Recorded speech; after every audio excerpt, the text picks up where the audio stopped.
हर की ए मुखिया जी खोला खोला ए मुखिया जी ये मुखिया जी मन हो खेता बोले नहीं डरवा नहीं बड़ा दस वाला ए मुखिया जी मन हो खेता नहीं काहे के तकिए निहार दान चोली निहार दान चोली निहार दान चोली बोलिए मुखिया जी खाई ले जाई बोली ए मुस्कान चल जाना गोदिए में कूद जा सबसे अच्छा थैंक यू अरे ए मुखिया जी कि नजर रात भर मिलावा तू तैयार से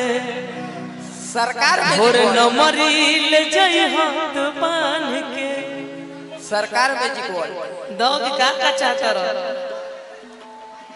ए मुखिया जी मन हो फेंका बोली नहीं डरवा भाई पर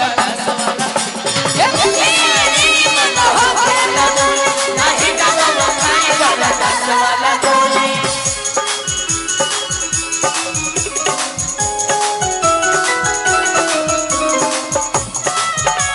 क्या बात है टेकू बाबा ये हो भैया सजे भैया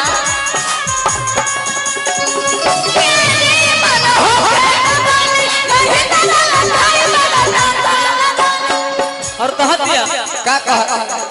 छठी पबनी रवर राइफल भिड़वले झूठे मुठे के हमके बानी डरवले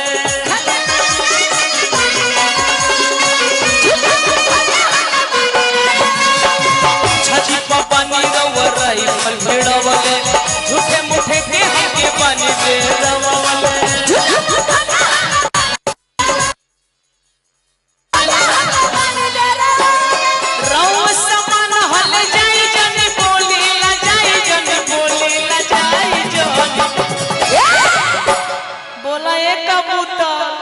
चढ़ो के ऊपर सरकार में जी बोल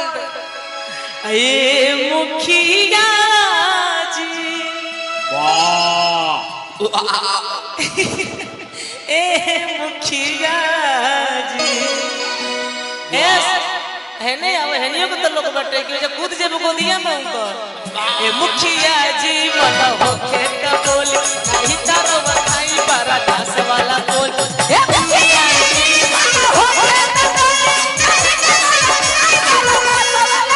हमको मुखिया के रत चपा कॉल दे थानी हमको मुखिया के रत चपा कॉल दे थानी कॉल दे खानी हो दैया कॉल दे खानी कॉल देखनी हो कॉल देखनी कॉल दे खानी रे दैया कॉल दे खानी हम तो मुखिया के रत चपा कॉल दे थानी हम तो मुखिया के रत चपा कॉल दे थानी ए मुखिया